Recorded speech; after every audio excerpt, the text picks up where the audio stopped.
Welcome to AdaptNow, the ABB podcast series on adaptive execution.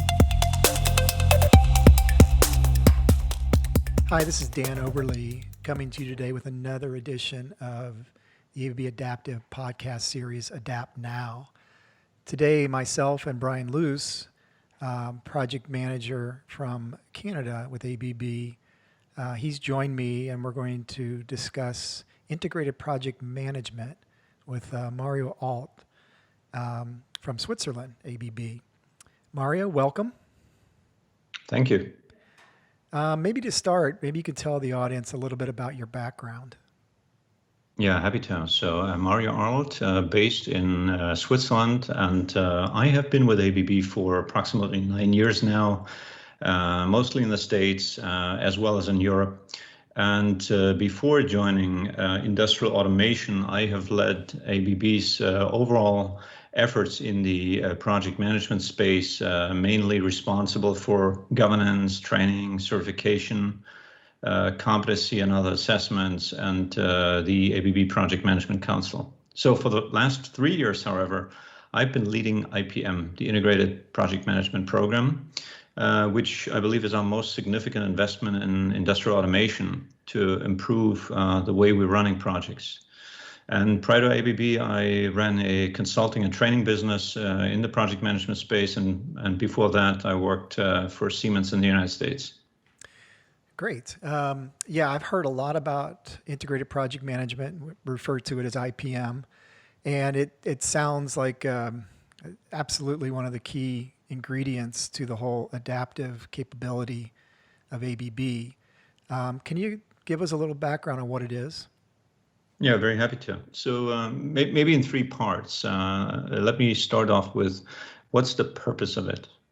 So the purpose of IPM really is to drive excellence in project execution. And how do we do this? First of all, by streamlining project execution processes, properly integrating them into one platform, also automating manual tasks, and very important, also allowing us as a business to collaborate seamlessly, not just within a unit, but also beyond local units. So that's the purpose really of IPM. The scope is essentially made up of 4 functional areas, really everything that belongs to proper project execution, including schedule and resource management. Secondly, financial management, specifically cost and cash. Thirdly, change and risk management. And lastly, the topic of analytics or dashboards and project reviews. And thirdly, I think the predominant question that comes to mind is what's in it for our customers? So there's a couple of things.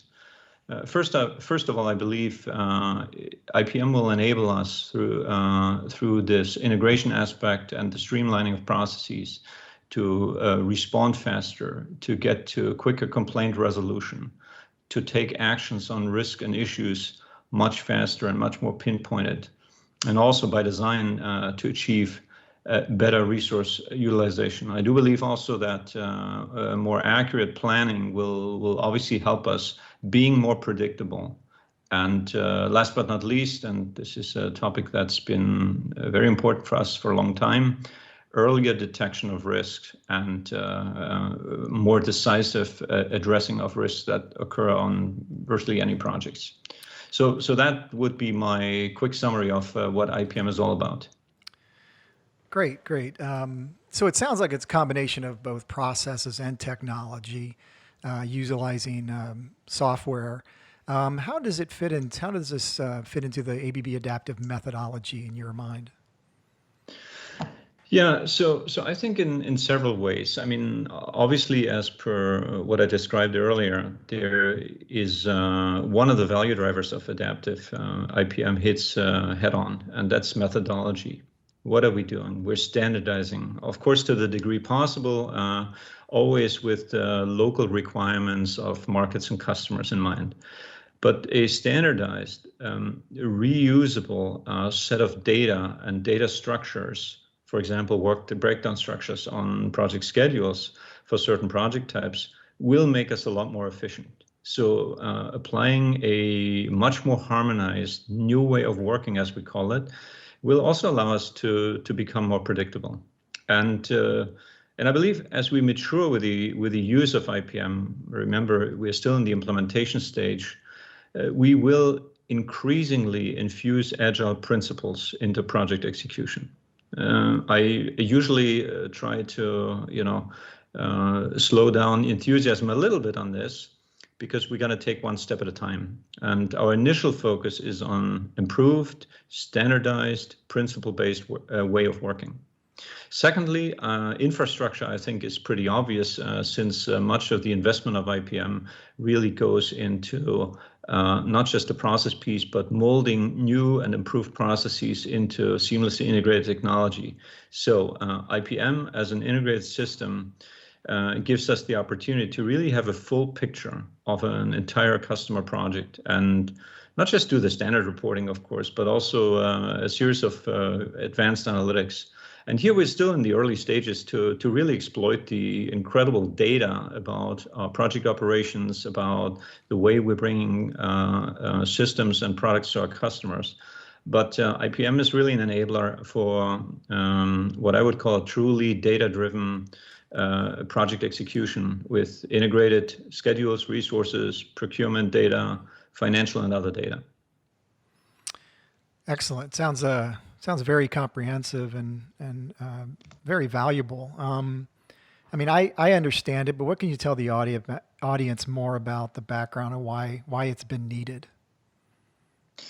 Yeah, I think there are several reasons when our head of industrial automation, Peter Tervish, and his management team started IPM a while back.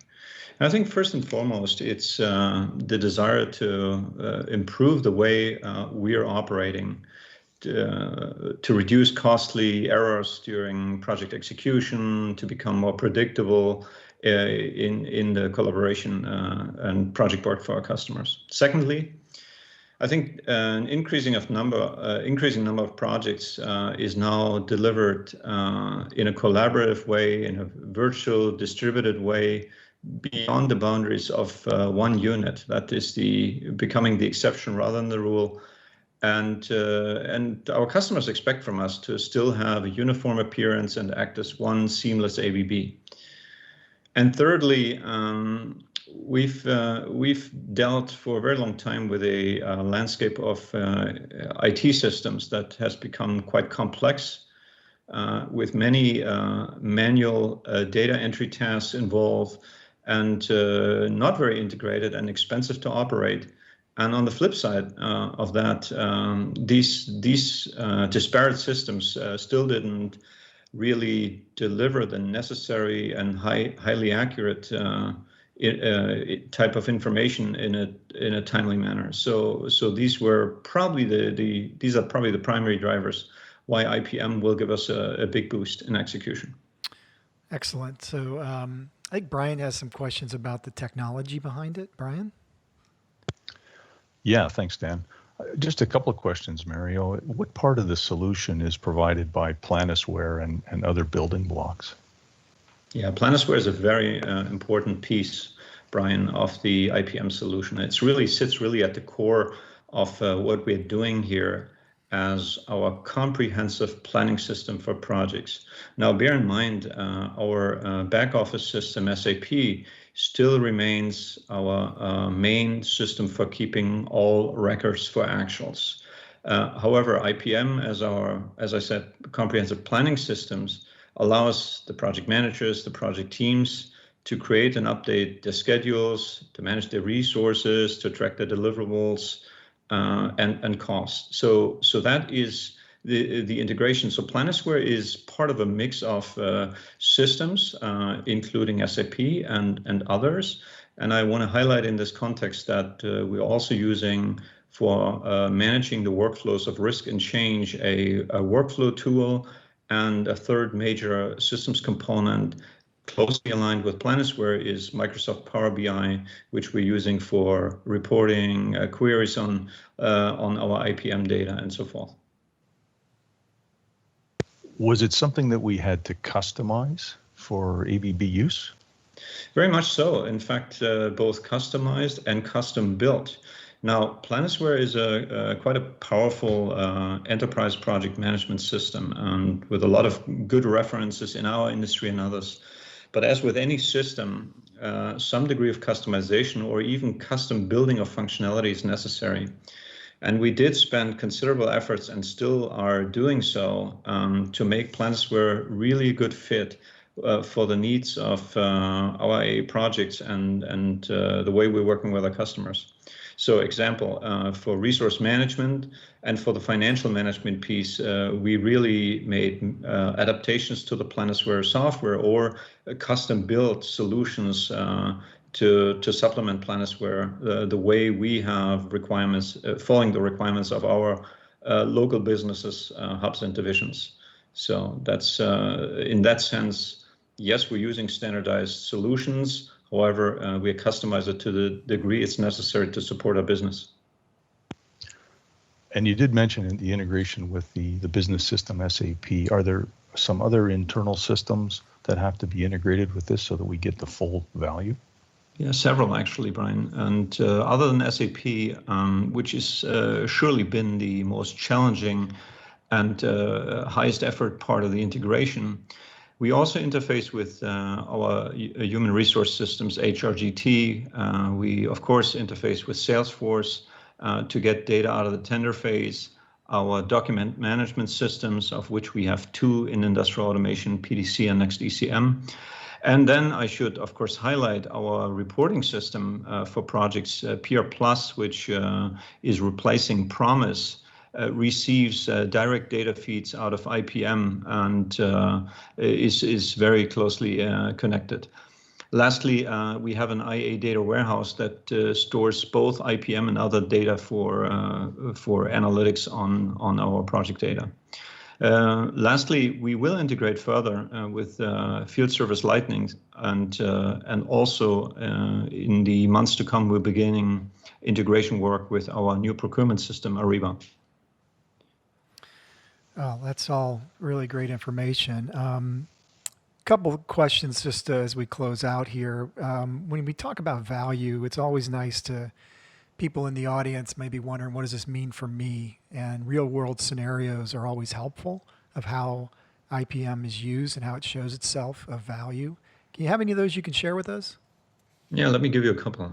So what are we, starting at the front end, what are we doing in the tendering phase? So we're using IPM for very much a template-based creation of project schedules. And IPM also gives us improved visibility on all available resources, not just locally, but generally, to really get to an optimized resource allocation. Also, an integrated view means we have at the respective work breakdown structural levels, we have accurate cost information and can compile much more accurate cost estimates. So that would be an example for the tendering phase. Now, while we are executing projects, another good example is variation orders. So based on change requests from our customers. Now, since all data resides in now one integrated platform, our project manager can see the impact of a variation order on virtually everything, right? Whether it's on the resources, on the schedule, on the cost, and that almost instantaneously, right? So much quicker ability to respond, to go through what if scenarios to facilitate the conversation with a customer. And a third example, perhaps, is the portfolio management piece. So we're bringing with IPM to our management teams on the local level, at the hub level, a much more comprehensive and transparent insight on and a full picture on what's really going on the projects.